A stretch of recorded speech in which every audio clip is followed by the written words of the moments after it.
governo que representa o Estado brasileiro. Como o senhor vê a posição do Brasil em relação a esses acontecimentos? O Brasil está se posicionando de maneira adequada, olhando para as oportunidades, olhando para os riscos, para toda essa situação, inclusive das relações internacionais, com players muito importantes que estão envolvidos nessa disputa? O meu prezado Rogério, meu prezado Robson, os indivíduos e as nações, muitas vezes, se debatem na seguinte encruzilhada: abraçar o seu destino ou abraçar as suas escolhas. Quando as escolhas estão de acordo com o destino, a tarefa se torna muito mais fácil, muito mais simples, e o caminho muito menos árduo. Quando os líderes conseguem interpretar o destino e fazer as escolhas de acordo com o destino. Ocorre, porém, que muitas vezes o engano, o equívoco dos homens levam os países a um conflito entre o seu destino e as suas escolhas. Tá certo? E isso tem como consequência, muitas vezes, você reduzir a marcha do seu destino. Muitas vezes, até interromper o seu destino, retardar o seu destino, quando você não faz as boas escolhas. Eu digo isso para falar exatamente, no caso do Brasil, do destino e das escolhas. O Brasil está destinado a ser um país importante, forte, relevante, protagonista, economicamente avançado, cientificamente é importante e socialmente equilibrado. Essa é a nossa vocação como sociedade. Essa é a nossa vocação como processo civilizatório. Nós somos uma civilização destinada a ser uma civilização criativa, harmônica, mesmo que a harmonia, muitas vezes, seja negada pelos desajustes sociais. Mas, como civilização, nós somos destinados a ser uma civilização equilibrada, próspera e harmônica. E isso está na literatura dos principais intérpretes da sociedade brasileira. Se você examinar os nacionais e os estrangeiros, é isso que está no Zé Bonifácio, é isso que está no Gilberto Freire, é isso que está no Darcy Ribeiro, é isso o que está no Manuel Bonfim, é isso o que está nos estrangeiros que nos visitaram, é isso o que está no José Vasconcelos, o grande sociólogo mexicano que nos qualificou como uma civilização cósmica, como aquela que foi capaz de fundir no mesmo processo os africanos, os indígenas, os europeus e os asiáticos. É isso que está no austríaco, que escreveu uma bela obra, O Brasil, País do Futuro. Como é o nome dele? Stefan Zweig. É uma bela interpretação do Brasil, generosa, confiante, de um estrangeiro. É isso que está no outro austríaco, que escreveu a história da cultura ocidental, que disse uma coisa maravilhosa, que chegou aqui sem dinheiro, depressivo, pensando em se matar, vendeu os últimos livros que tinha em alemão, começando a aprender português. E quando foi vender os últimos livros, pediu um livro em português para o livreiro, para continuar o estudo de português. E o livreiro deu para ele um exemplar de Sobrados e Mocambos, do Gilberto Freire.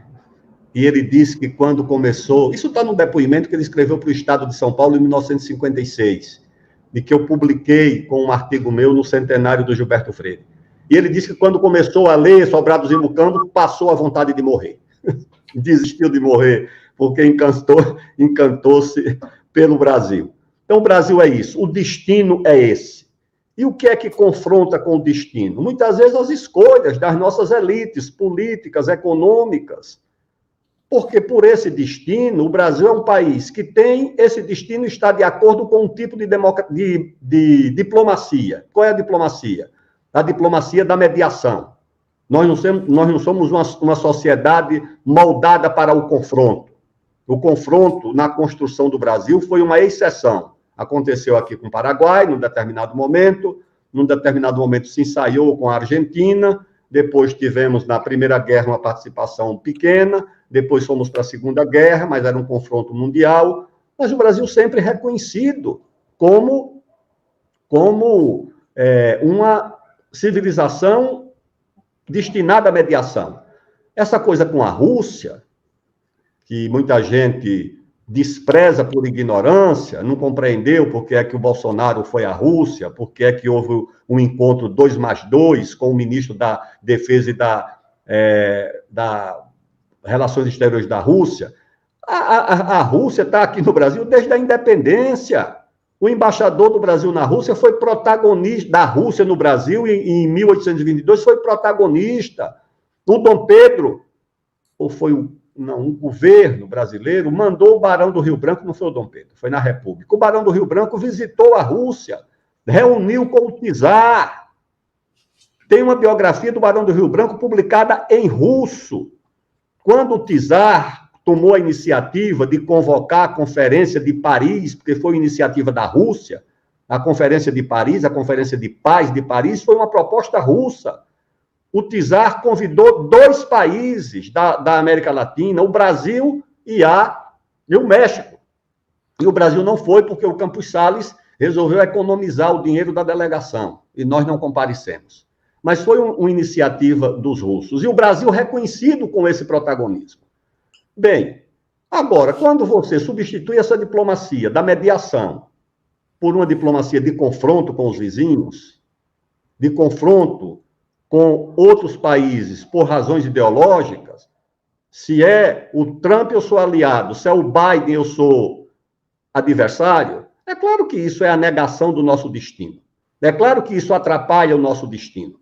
Quando você abandona projetos como o projeto nuclear, o projeto espacial, os projetos estratégicos, retarda. Não estou falando desse governo, estou falando de quase todos os governos que quase sabotaram os projetos estratégicos do Brasil, o projeto do domínio do átomo, o projeto do domínio do espaço, o programa, a missão espacial completa brasileira, como se diz, que é ter o foguete, ter o satélite, ter a base de lançamento própria, como o programa nuclear, de ter o urânio, enriquecer o urânio, usar o urânio, tudo isso foi assim, quase que relegado. O Brasil saiu assinando tratados que nos distanciam do acesso às tecnologias sensíveis.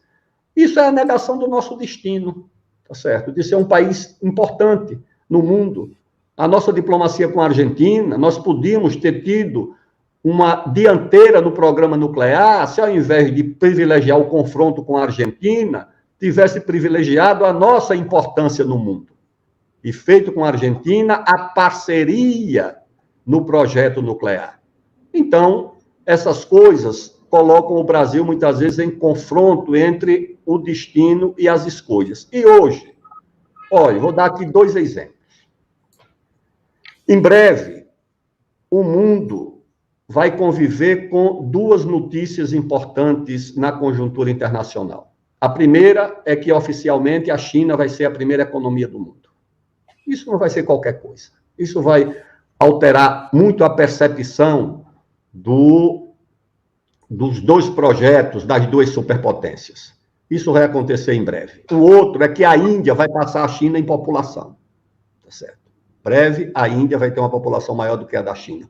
Isso também vai ter um impacto muito grande geopolítico no mundo. Não só pela população, mas porque a Índia será em breve a 2ª economia do mundo.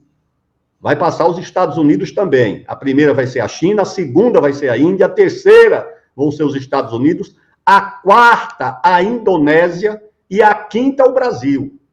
Precisa atrapalhar muito o nosso passo, mas nós vamos superar Japão, Alemanha, França. Isso nós vamos superar. Olha, no ano passado nós tivemos um superávit na balança agrícola de 100 bilhões de dólares, 103, 104 bilhões de dólares. Vocês sabem o que isso representa, senhores? É um superávit de 1 trilhão de reais. A cotação de 5 por 1. Significa que a cada 2 anos, nos valores de hoje, a cada 2 anos o Brasil tem um superávit de 1 trilhão de reais a cada 2 anos. Acontece que a China, a Índia e a Ásia vão consumir cada vez mais proteína e grãos. De onde, senhores? Do Uruguai? Não, o Uruguai vai continuar tendo a vida inteira 10 milhões de rebanhos, de cabeças no seu rebanho. A Austrália, há décadas tem 20 milhões e não vai aumentar e não tem como aumentar. Nós, há 20 anos, não sei quantas cabeças de gado tem em Rondônia. Hoje temos 10 milhões. É o rebanho do Uruguai, só em Rondônia. E não era criador. Hoje nós temos 20 milhões, sabe aonde, comandante Robson? Meu prezado Rogério? 20 milhões de cabeças no Pará. É o rebanho da Austrália. No Pará, o rebanho da Austrália está no Pará. Essa gente, quando se incomoda, não é por acaso. Quem tem condições de fornecer proteína para o mundo, condições de fornecer grãos para o mundo, eu fui há 15 dias lá no Mato Grosso, num congresso da Federação da Agricultura com a Embrapa, vi o que é o sentimento, tive em Canadá, o que é o Brasil, esse Brasil profundo, esse Brasil do interior, que não está contaminado pela depressão do espírito, das áreas urbanas, da civilização litorânea, depressiva, descrente, cheia de desamor ao país. O Brasil profundo ainda acredita no Brasil, porque é o Brasil que vê que nós temos esse horizonte de ser uma nação próspera. Então, o Brasil tem essa perspectiva de ser... Isso atrapalha a industrialização, como muita gente pensa? Não, mas em compensação, eu digo em compensação, é isso que pode nos financiar a quarta revolução industrial. Não há conflito entre ser uma grande nação produtora de grãos e de proteína e de agroindústria e ser uma nação altamente industrializada. Diga, Rogério. Um ponto importante, Rondônia, basicamente, aproximadamente, tem uma extensão territorial do Uruguai, né? A mesma quantidade de cabeças de gado e a mesma extensão territorial, aproximadamente. Eu estou aqui sem os números oficialmente, mas aproximadamente a mesma extensão territorial. Nós somos um país gigante. Agora, eu vou passar para o comandante Robson, mas me ocorreu aqui com a fala do senhor uma questão para reflexão geral que a gente pode abordar num próximo momento. Se a Índia e a China terão aí aproximadamente 3 bilhões de habitantes no futuro próximo, talvez aí já em 2050, um pouco mais que isso, eles vão precisar de soja, de trigo, de proteína animal, e eles vão precisar do Brasil. Será que a gente não consegue, uma palavra que o comandante Robson usa muito, a questão das contrapartidas, será que a gente não consegue encontrar nesses países, que provavelmente serão as economias mais pujantes aí do porvir, fontes de financiamento direcionadas para a construção de uma matriz tecnológica brasileira? Uma questão que eu gostaria de refletir junto com os senhores. Comandante. Eu acho que sim. Eu acho que o principal financiamento é o próprio saldo na balança comercial. Esse é o principal. E nós utilizarmos a nossa inteligência para aplicar esse saldo como industrializamos o Brasil com o café. Foi o saldo do café que permitiu a industrialização do Brasil. Eu acho que esse saldo pode nos permitir a entrada na quarta revolução industrial.